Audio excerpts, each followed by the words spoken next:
Hey everyone, this is Mr. Airsoft, and in today's video we will be looking at my super budget, super cheap, like proto Gordon Carbine build.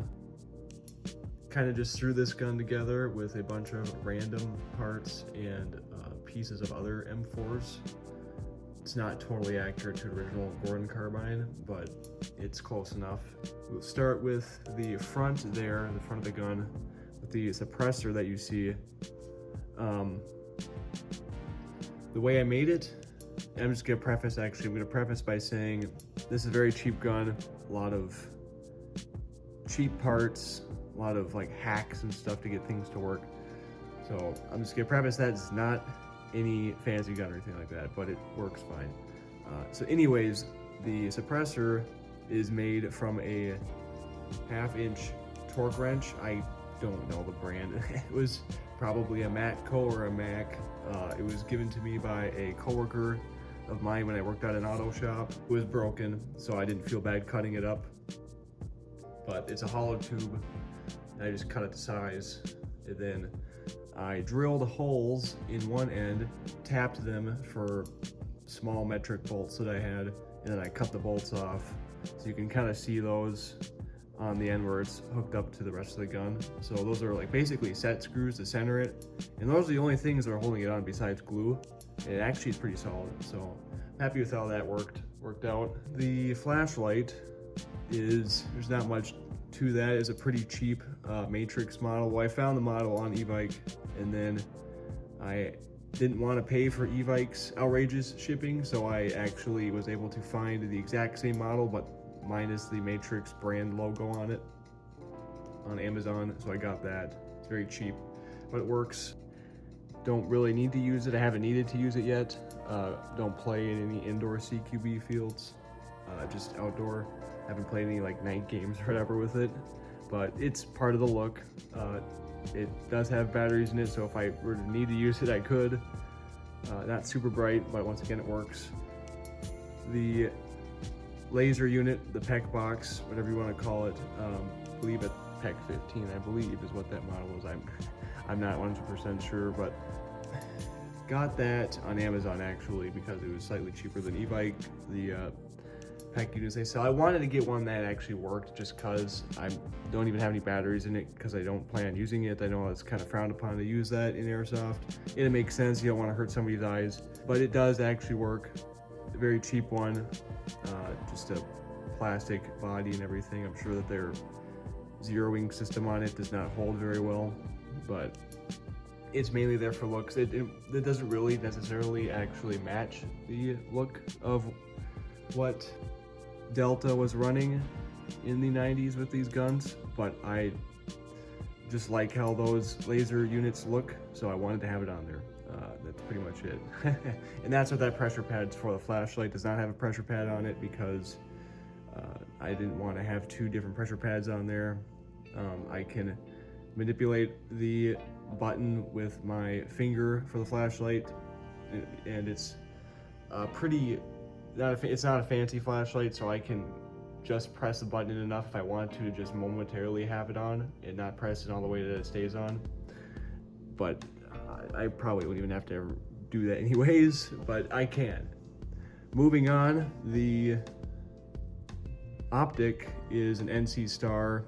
I honestly can't remember the specs off the top of my head, but it's one of the cheapest Airsoft optics that e-bike sells. Once again, I actually got on Amazon because it was slightly cheaper on Amazon. I didn't want to pay for e-bike shipping. Yeah, it works. It's definitely cheap. It looked like the old reviews on e-bike that people were saying it was made out of aluminum, but not so anymore. It's some kind of plastic, polymer, whatever. But it, once again, just fits the look. It is definitely, I wouldn't say super similar, but it's definitely a lot more similar than other red dot optics to, once again, what the Gordon Carbine traditionally has, like an aim point 5000, I believe. And maybe I'm wrong, it might be 2000, I'm not sure. It's one of the classic aim points. Anyways, it's pretty close to what they were using in my opinion. It's not 100% what it looked like, but anyways, it's pretty much there for looks. I do actually use it in game, but it's just with Airsoft. I don't know it, and maybe it's just this gun, but I don't usually zero optics in Airsoft too much because the way the BBs fly with the hop-up function, they just don't seem consistent enough to where optics would make sense to be zeroed at. Either you're gonna be, I had it zeroed to 100 feet with the optic, but after that they would drop, and that just wasn't effective in a game. You have no range. So I adjusted the hop up, but now they shoot up super high. Not super high, but way more than you could actually zero the optic in. So then you'd have to zero the optic into like 150 to 200 feet, and that would be the only time where it'd be accurate. So it's kind of just, at this point, just look in the general direction of where the red dot is, and a combination of that and tracing your BBs.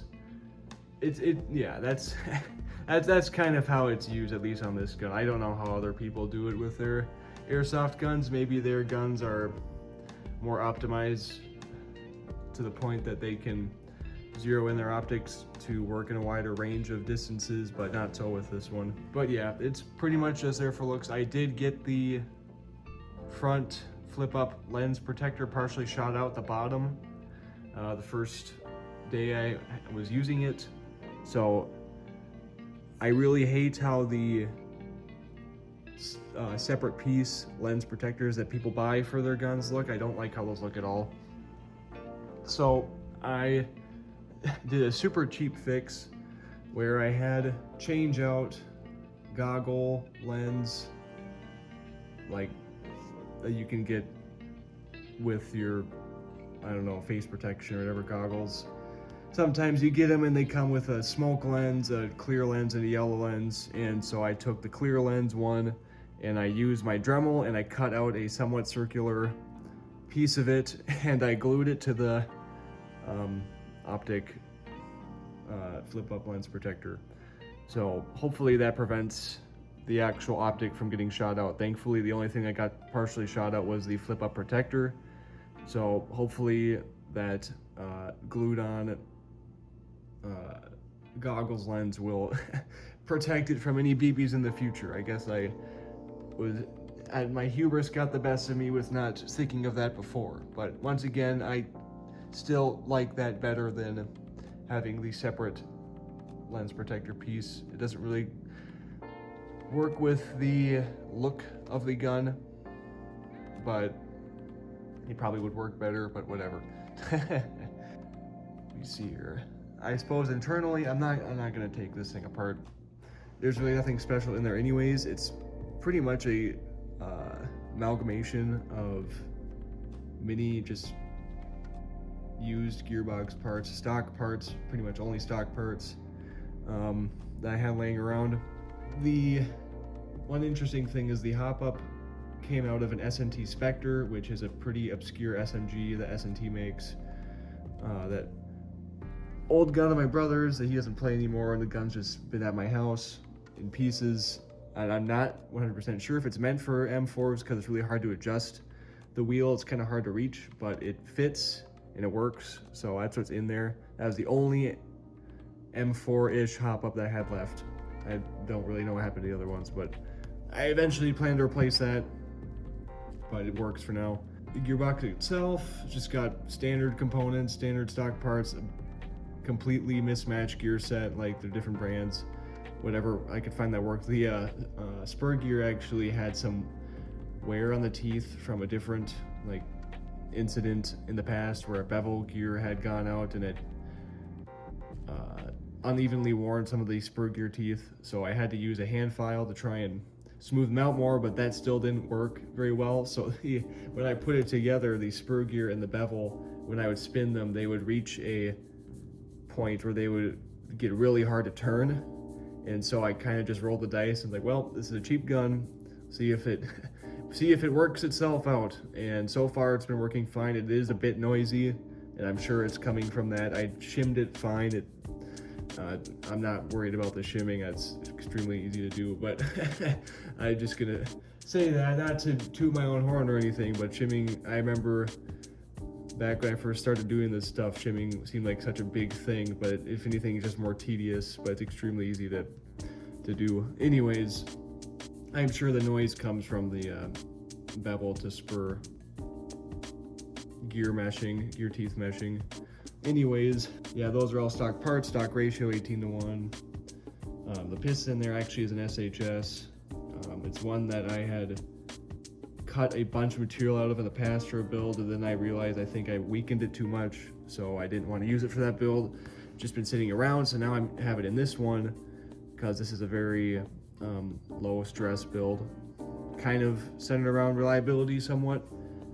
So that's what's in there. The spring, I have no idea what's rating the spring is, but I know it's a heavier one because it's a regular pitch, and I know any irregular pitch spring that I have is probably going to be an M120 or an M130 because those ones I bought for previous builds, and then once I take them out of the container, I have no idea what the rating is anymore, but I always used to buy M120 or 130, so that's probably what it is.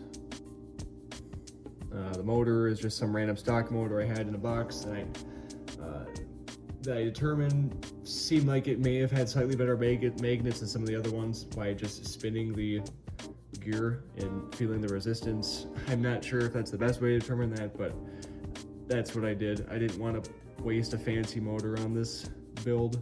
I think that the compression components are all King arms, which is good because I've had good experiences with stock King arms compression components. So they had been sitting on my desk for a year, and I just picked them up before I put this together, and I tested the compression. Still great.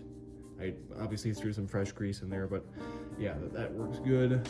I think it's just running bushings, not bearings for the gears. No MOSFET or anything. I am actually running a LiPo on this setup, but no MOSFET.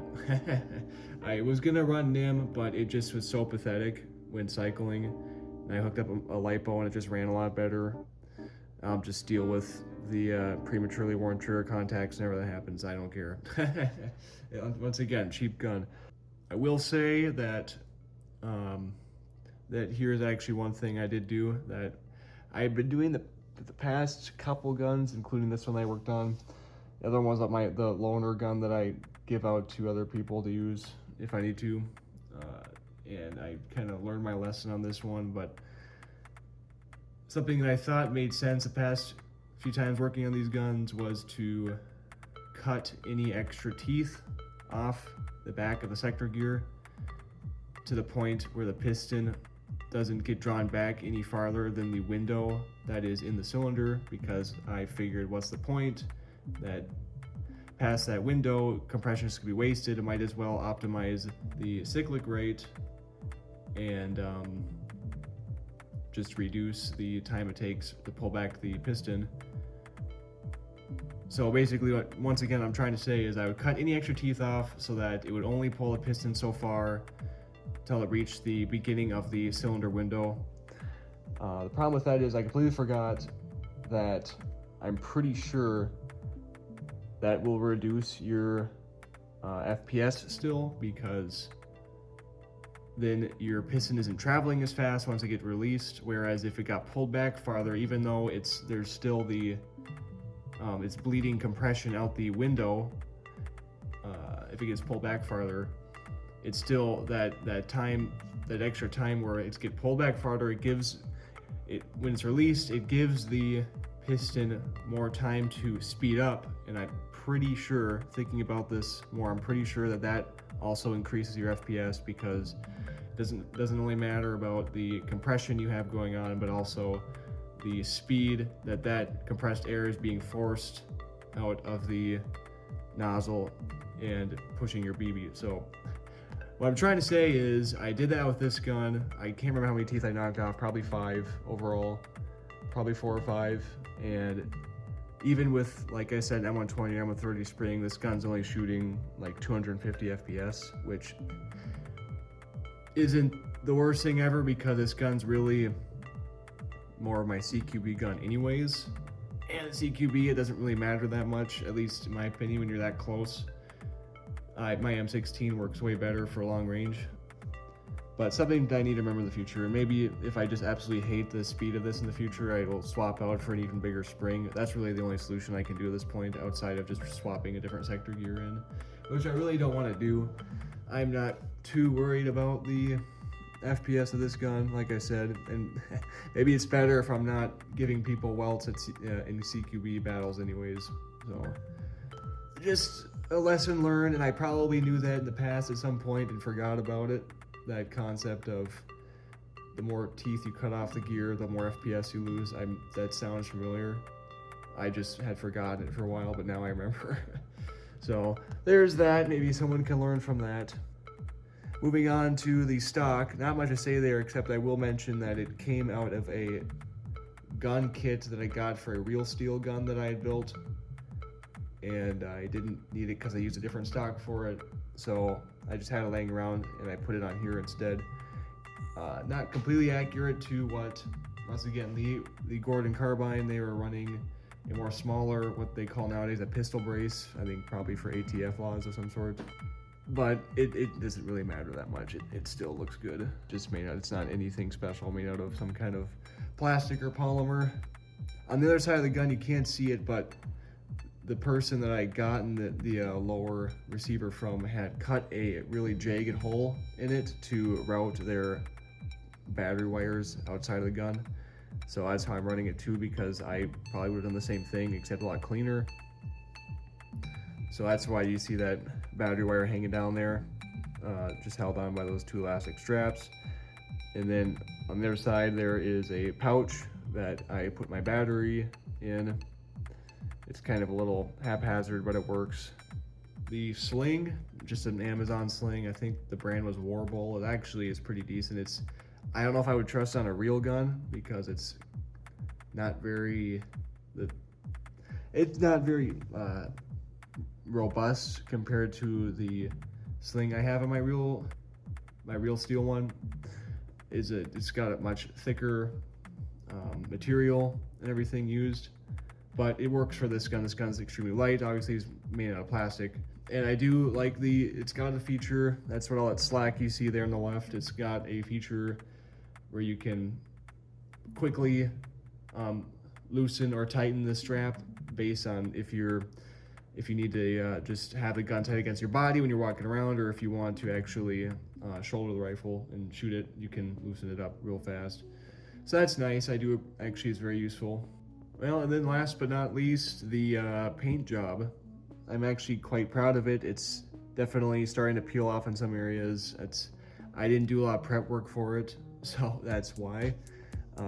I absolutely hate painting, so I kind of half-assed it. I know that it probably would have been better if I sanded down the whole thing really good, but I didn't really do that. And then I'm just using spray paint, so that doesn't, I don't know, maybe that's not the most optimal thing to use, but it looks good for now. I took some nice pictures of it before I fielded it so I can remember what it looked like when it was nice and painted up good.